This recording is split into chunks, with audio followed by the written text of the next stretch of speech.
Second Chronicles chapter 8 verses 11 through chapter 10 verse 19.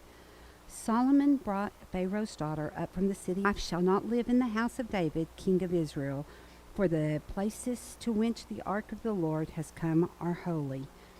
Then Solomon offered up burnt offerings to the Lord that he had built before the vestibule, as the duty of each day required, offering according to the commandments of Moses for the Sabbaths, feasts, the feast of unleavened bread, the feast of weeks, and the feast of booths, according to the ruling of David his father, of the priests for their service, and the Levites for their offices of praise and ministry before the priest, as the duty of each day required, and that the gatekeepers in their divisions at each gate. For David, the man of God, had commanded, and Levites concerning any matter and concerning the treasuries. Thus was accomplished all the work of Solomon from the day of the foundation of the house of the Lord was finished, so the house of the Lord was completed. Then Solomon went to Ezra-Geber and Eloth on the shores of the sea in the land of Edom, and of his servant ships and servants familiar with the sea, and they went to Ophir together, and with the servants of Solomon, and brought from them 450 talents of gold, and brought it to King Solomon.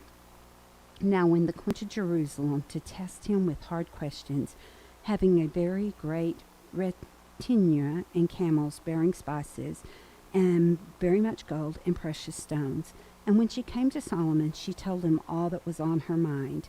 And Solomon answered all her questions. There was nothing hidden from Solomon that he could not explain to her. And the house that he had built, the food of his table, seating of his officials, and the attendance of his servants, and their clothing, and his cupbearers, and their offerings that he offered at the house of the Lord, there was no more breath in her. And she said to the king, the report was true that I heard in my own land. But I did not believe the reports, and I came, and my own eyes have seen it.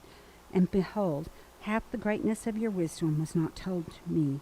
You surpass. Happy are your wives, happy are these your servants, who continually stand before you and hear your wisdom.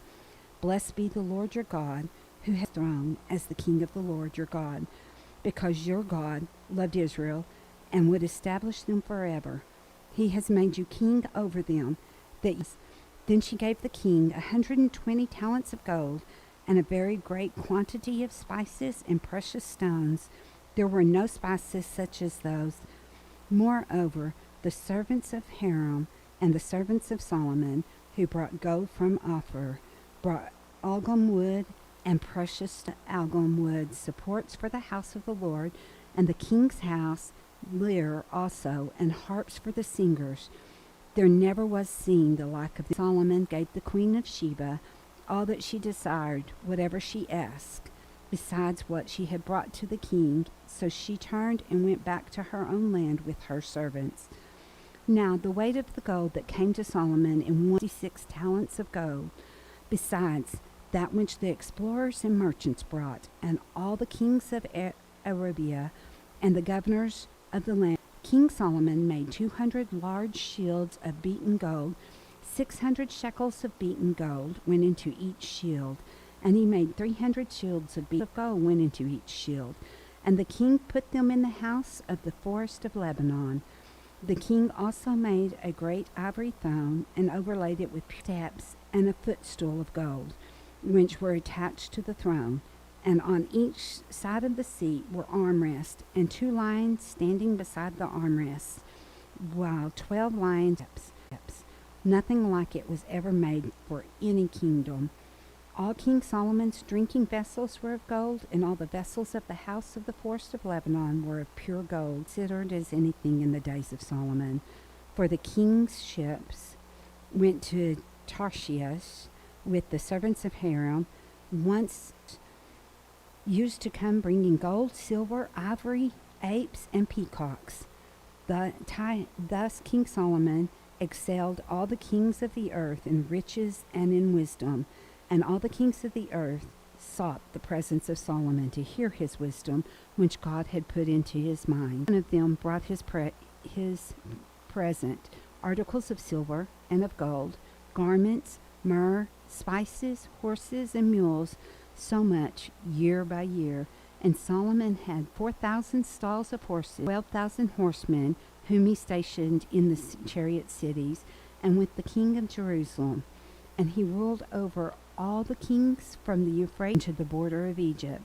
And the king made silver as common in Jerusalem as stone, and he made cedar as plentiful as the sycamore of the Shalaf. Solomon from Egypt and for all lands. Now the rest of the acts of Solomon, from the first to the last, are they not written in his history of Nathan the prophet, and in the prophecy of Ahijah the Shilonite, and in the visions of Iddo the seer concerning Jeroboam the son of Nebiah? Solomon reigned in Jerusalem over all Israel 40 years. David, his father, and Rehoboam, his son, reigned in his place. Rehoboam went to Shechem, for all Israel had come to Shechem. He was in Egypt, where he had fled from King Solomon. Then Jeroboam returned from Egypt, and they sent and called him. And Jeroboam and all Israel came, and said, Your father made our yoke heavy. Now therefore lighten the hard service of your father and his heavy yoke on us, and we will serve you. He said to them in 3 days. So the people went away. Then King Rehoboam took counsel with the old men who stood before Solomon his father while he was yet alive, saying, How do you advise me to answer this people, and please them, and speak good words to them, and they will be your servants forever? But he abandoned the counsel that the old men gave him, had grown up with him, and stood before him. And he said to them, What do you advise? That we answer the people who have said to me, Lighten the yoke that your father put on us. And the young men who had grown up with him said to him, Thus shall you speak to the people who knit for us. Thus shall you say to them, My little finger is thicker than my father's thighs. And now, whereas my father laid on you a heavy yoke, I will add to your yoke, you with whips, but I will discipline you with scorpions. So Jeroboam and all the people came to Rehoboam the 3rd day, as the king said, Come to me again the 3rd day. And the king answered them harshly, and forsaking the counsel of the young men, saying, My father made your yoke heavy, but I will add to it. My father disciplined you with whips, but I will discipline you with scorpions. So the king did not, for it was a turn of affairs brought about by God, that the Lord might fulfill his word. When she spoke to Ahijah the Shilonite to Jeroboam, saw that the king did not listen to them, the people answered the king, What portion have we in David? We have no inheritance in the son of Jesse. Each of you look now to your own house, David. So all Israel went to their tents. But Rehoboam reigned over the people of Israel, who lived, sent Harodam, who was taskmaster over the forced labor, and the people of Israel stoned him to death, and with stones his chariot to flee to Jerusalem. So Israel has been in rebellion against the house of David to this day.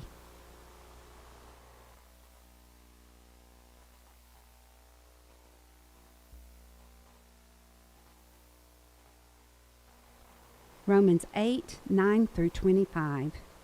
You, however, are not in the flesh, but in the Spirit. God dwells in you. Anyone who does not have the Spirit of Christ does not belong to him. But if Christ is in you, although the body is dead because of sin, if the Spirit of him who raised Jesus from the dead dwells in you, he who raised Christ Jesus from the dead will also give life to your mortal bodies through his Spirit who dwells in you. So then, brothers, we are debtors, not to the flesh. To the flesh you will die. But if by the Spirit you put to death the deeds of the body, and you will live.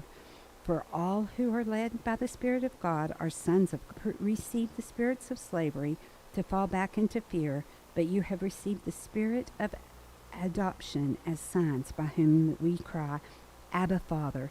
The Spirit himself bears witness with our spirit that we are children of God, and if children, then heirs with Christ, provided we suffer with him in order that we may also be glorified with him. For I consider that the suffering of this not worth comparing with the glory that is to be revealed to us. For the creation waits with eager longing for the revealing of the sons of God.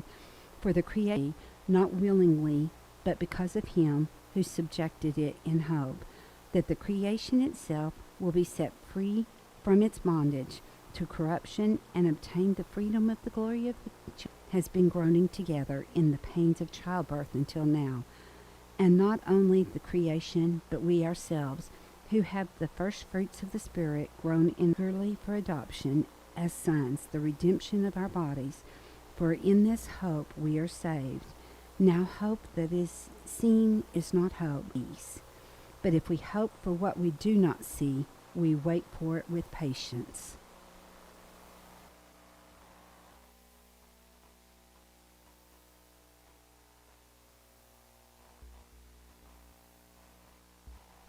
Proverbs 19, verse 26.